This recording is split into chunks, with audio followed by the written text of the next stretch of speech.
All right, welcome back to another Skills and Drills segment. My name is Chris Haddad. We have Steve McGrath and Ryan Swingle on board as well. Today we're going to be talking about running back skills and drills. In particular, pass catching. We have a few ball security drills and a couple other drills as well that you can implement day one into your program. So we're going to get going. We're going to make this rather fast-paced like we normally do our skills and drills. We're not going to drag on too long. But before we do, Steve, we have to thank our sponsors. Who do we got?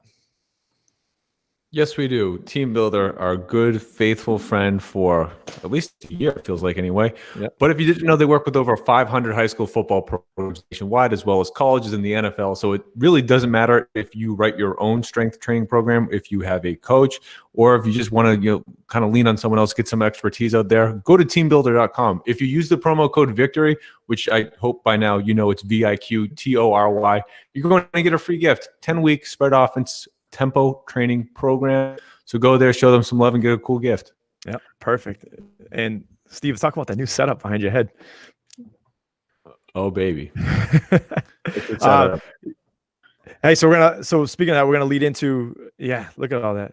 Click on the screen so you can see it. Speaking of which, talk about the podcast a little bit, what we have going on this week beyond the helmet. Yep. So this past week, Damian Lewis and Jack Driscoll podcast both went out. Damian, national champ at LSU, starter for the last 2 years at offensive guard. Jack Driscoll, starter at Auburn the last 2 years at right tackle. Both kids first year are going to be playing on Sundays next year. Both have great stories, very different from one another. And next week, we got a couple big guests that I'm really looking forward to releasing those podcasts. So 2 this week, 2 next week, and some big things coming. Perfect. All right. Well, we're going to do right now, I'm going to go first here, and my segment is going to be strictly on pass catching out of the backfield, and Coach Swingle has different variant drills as well. I have about 1, 2, 3, 4, 5 drills that we're going to run through real quick. So again, if you're watching this, the chat is open. If you're watching it live, the chat's open. So feel free to just fire away your comments. We have someone monitoring the chat so we can get those questions or comments on the live stream as well. Okay, so the first one that I have, and this is a shameless plug, but I think it will benefit you, especially if you have the money to spend on this. So this is something that me and one of my friends invented here, and we call this a shell stick. It's sold by Ray Crowther, and the reason I love this, and this is just for ball security and teaching the stiff arm. Okay, so if you notice, I'm standing right here, and we call it the shell stick because it's essentially a pad that has your helmet, your shoulder pads, and then the coach has it in his hands, and it actually acts it has a spring repellent on it, so you don't take any impact from it. But you can actually teach your players how to stiff arm and where to aim with the hand to the helmet. So we actually throw this at the guys. It's a nice soft padding. That way there's no issue with the hand, and they just hit it and bury it down. So I have a few clips here just on how we use the shell stick. And like I said, it is a shameless plug, but I wouldn't be showing you guys this if I think it didn't truly help running backs and truly help improve just the skill of stiff arming, because there really isn't a way to practice stiff arming, right? And Ryan and Steve, you guys can talk about when you guys played or anything else. You've seen really, what I've seen, the reason why we invented this was just throwing bags at guys and then running over and having to pick it back up. Yeah, for sure. So obviously that pad helps a lot for the drill, but high level, what are you telling your running back in terms of actually executing the stiff arm? Yeah, great question. So we want that hand to be wide open. Okay. If you grab any part of the face mask, it is a penalty. And what we're trying to do is get that hand on that face mask at the top of the helmet and then bury it in the ground. And I always use that term, bury it in the ground, because I want them to use a little bit of force to put it straight into the ground. And what we're trying to look here is, what's really cool about this pad too, it has a face mask on it. So you can actually have an aiming point when you're bringing that hand through. So an open palm, and we're just trying to bring it all the way down, bury it in the ground. And reps after reps after reps. Like I said, you don't have to take a pad with you every single time, pick it up. It's reps on reps on reps. So we use this in 2 different ways. First is a stiff arm, and that's not a great rep right there. He's got to get his hand a little bit more extended. But we use this in 2 ways. We use that to stiff arm, and then we also use it for ball security purposes. And I'm going to skip ahead a little bit here to play 8. Actually, play 9.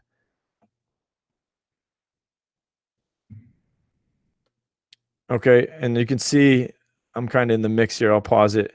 So I'm standing right here with the bag. Okay, and all we're going to do is when the running back gets the football, and this is on air, we're just running through plays right now. We're just going to pop them with it.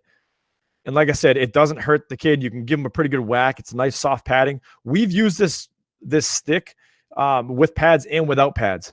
So if you're in a camp or if you're a camp owner, we've used this in the camp. We've had Jeff Lang on the Elite Football Academy. We've featured this in there, and we just pop the kids. And like I said, it doesn't hurt. It's not like a normal pad. When you slap someone with the pad, I know a lot of coaches do that. They'll have two hands on the pad and slap someone through the hole. It has an effect, but this actually has some weight behind it because the coach is really hitting them with the pad. So again, if you're looking for something to improve your ball security, especially at a younger age, these are great too. You can just pop the kid with it. And those can be found at Ray Crother. We're selling them over there. So like I said, I wouldn't recommend this if I didn't think it'd help in the ball security aspect of football. Okay. Moving forward here, and guys, I'm going to keep going fast, so please slow me down if I'm going too fast.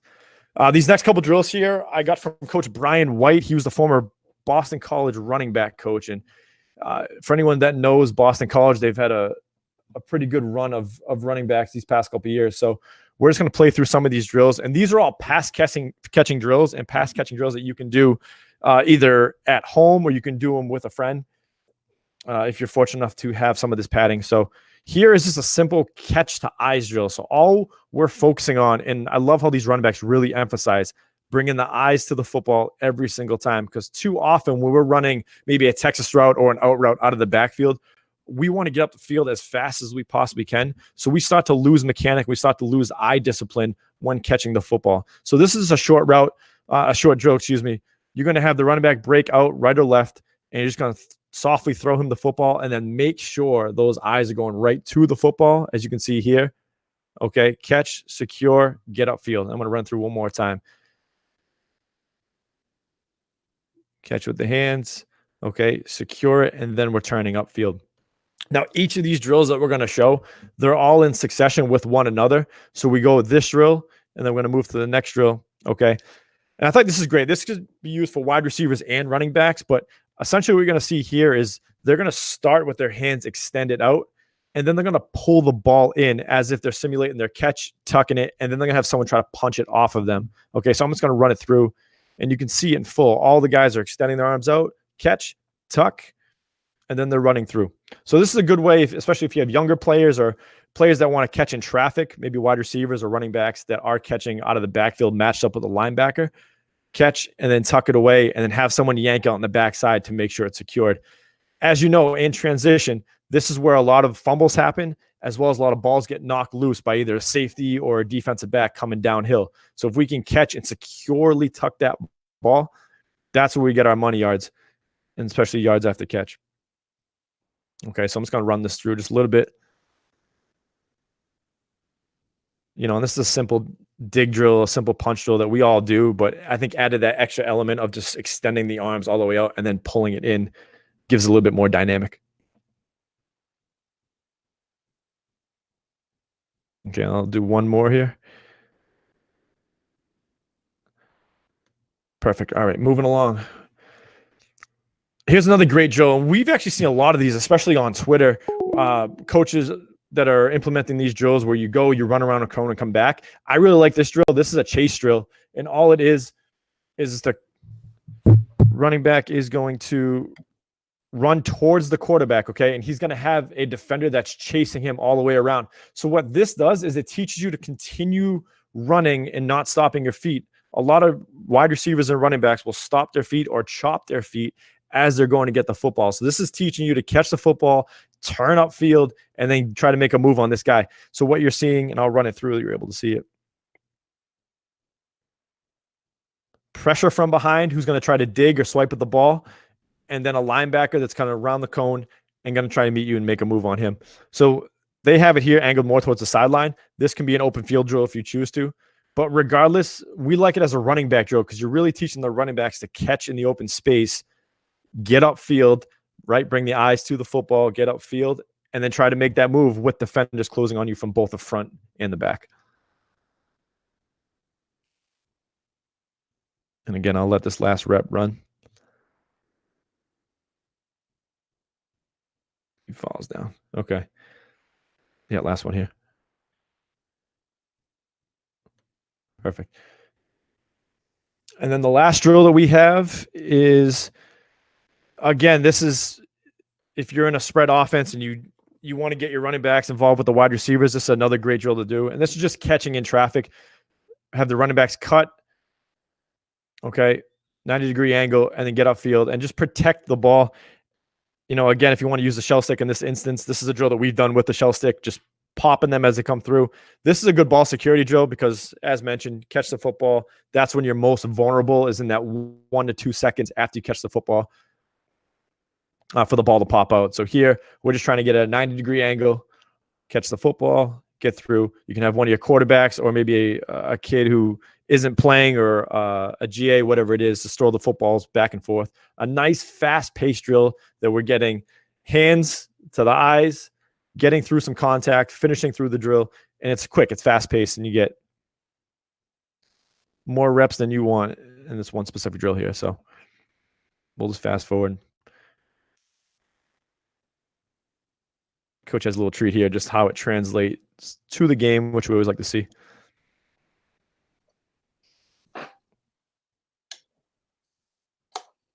Perfect. Awesome. So that was the last one we had. So what we're going to do is from here, Coach Swingle, I'm going to pass it on over to you. I'm going to check the chat real quick if there's any questions, which doesn't seem to be. Coach Swingle, it's all yours. Can you hear me? Yes, sir. All right, cool. There was a little issue with my sound there for a second. Yeah, no worries.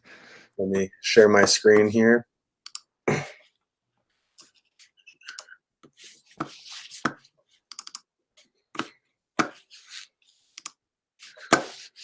All right.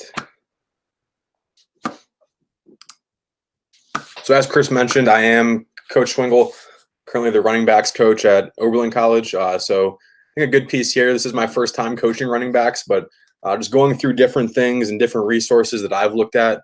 Just kind of pulled some stuff that I'll be looking to implement this spring virtually with our guys, as we aren't able to currently be in contact with them, but also working into the fall, just having that toolbox full of drills that you can have your guys learn during that fall camp period and pull back to, whether it be an everyday drill or something that you're going to teach more situationally based on the game plan at hand. But I think the ones that we're going to look at today are more so of that everyday drill that you can do, focusing on some of the fundamentals of running back play, as well as incorporating ball security in just about every drill. And I think ball security also goes even deeper than just, can we hold on to the football as a running back? Talking about being a complete running back, having the ability to pass protect and catch the ball out of the backfield. That pass protection piece fundamentally plays in to ball security so much that we kind of overlook it sometimes. But being a complete back, being able to be on the field for every single down, whether it be pass protecting and then checking into a route out of the backfield,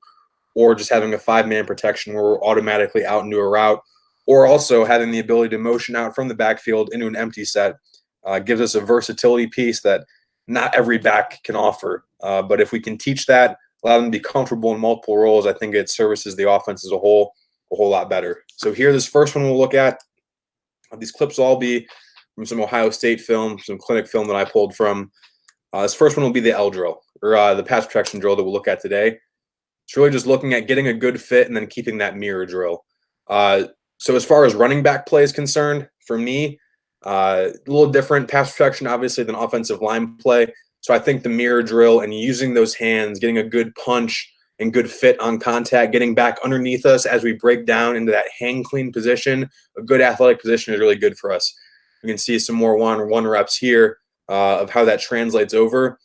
But I think having that mindset of having that mirror drill being something that we can use, because we're not going to be having a post foot and a kick foot, or we're not going to be necessarily using as many of the same techniques and principles as offensive line play. I'm not a big fan of the mirror drill on a flat horizontal surface for an offensive lineman, as we are trying to set at a 45-degree angle. But when it comes to running back play, I think having that mirror drill and having that tool in your back pocket is something that can really help as far as the pass protection piece goes. Now here's some film, game film examples of backs fitting up and just translating over to the field. So I think having that mindset when we are creating these everyday drills, of having the drills be transferable to in-game movements, is a big piece here. I think you'll see that mirror drill kind of take effect of coming from depth, breaking down, getting back into an athletic position, having a violent punch with our hands, and being able to mirror our feet as well.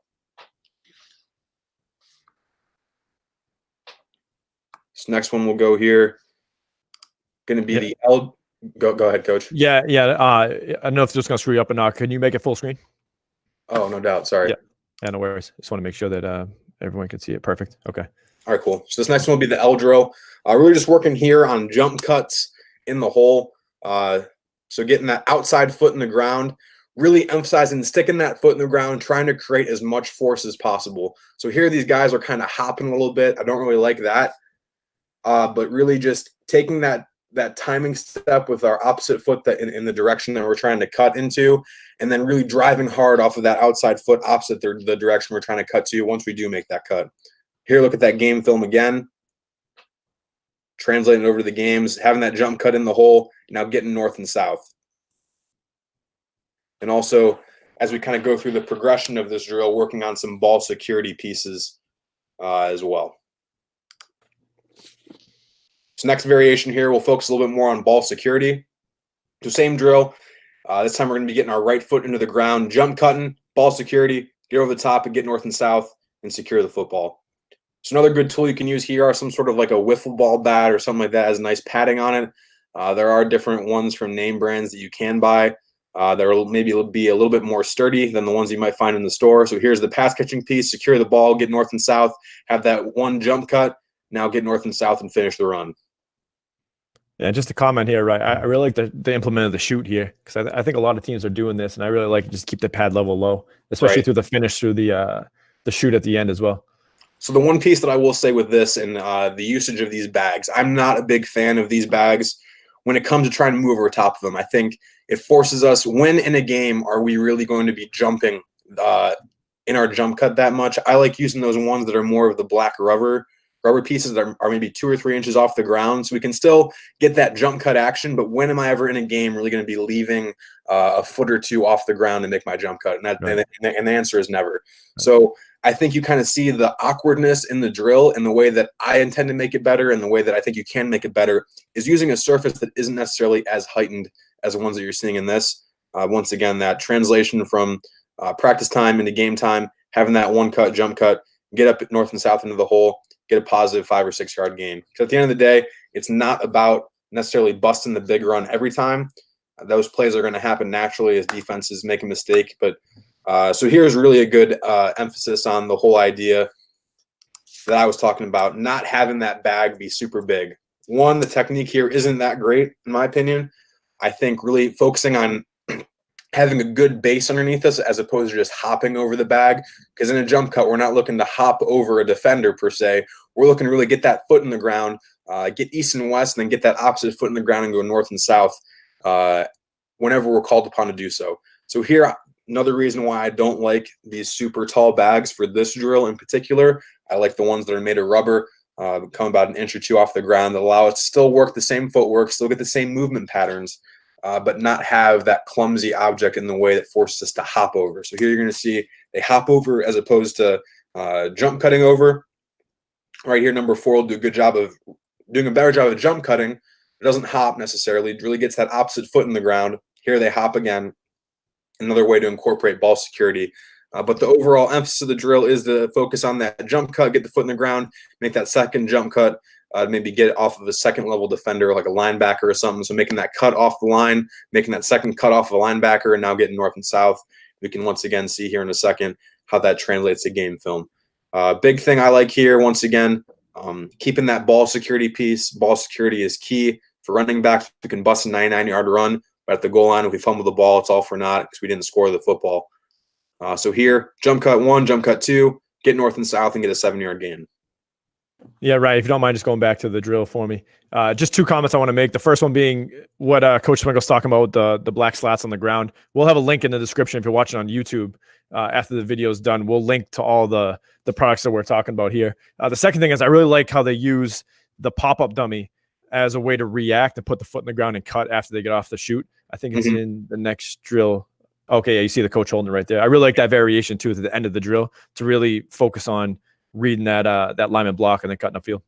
Yeah, I think having that read perspective too, trying to incorporate a way where you're teaching, you're installing this scheme this day, whether it be inside zone, power counter. What is the focus of your aiming point, and who are you reading, and how can we make the backs adjust to that aiming point and adjust to that read based on the drill? So I think here on inside zone, having that read component like you touched upon is really big as well. Yep.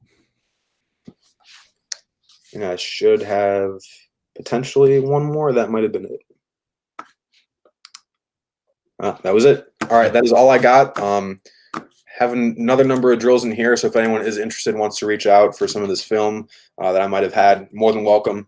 You can follow me at coach_swingle on Twitter, or reach out to me that way, and I can send you an email, whatever the case may be. So lots of good stuff you can learn from that cut up itself, and some good drills you can implement, whether it be an everyday drill or a situational thing for whatever scheme you're trying to install that day. Yeah. Again, just to echo Coach Swingle's point, if you want any of the drills I was showing as well, happy to share.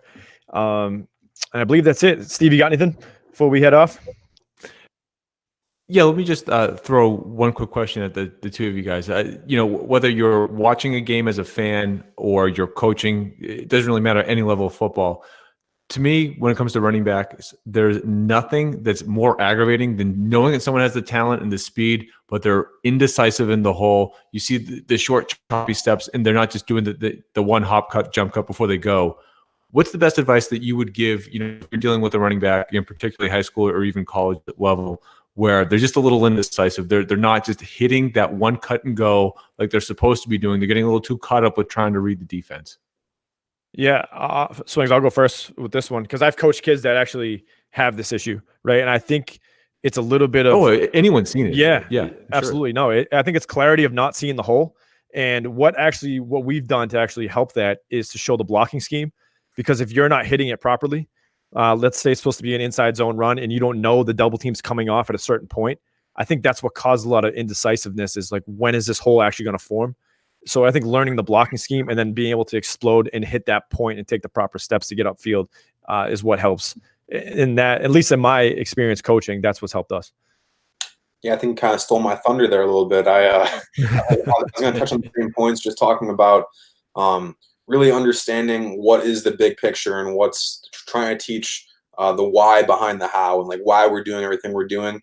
I think when you can't understand like truly what you are reading and why like we're doing the things that we're doing and the reasons why we're calling this play in this situation or that play in that situation, and understanding that big picture aspect of it, I think it allows the game to unfold a lot quicker. And also having that same idea of, okay, we look at this cut up of yesterday's practice, you were having trouble reading this or reading that. Okay, then how can we better explain and better teach those aspects of that run concept? And then how can we go about finding the solution to communicating, being transparent with one another, and then finding a solution to that problem as well. But I think that kind of goes back to the point of just understanding the scheme as a whole, how things are supposed to develop within that scheme, and making sure that everyone's on the same page in that communication process as well. Yeah, and just to add to Ryan's point too, I think the feet and the eyes are paired together. So once the eyes can see that hole and what Coach Swingle was just talking about, then the feet match up to it, and then you can start to stride it out a little bit more. Mm-hmm. So, got it.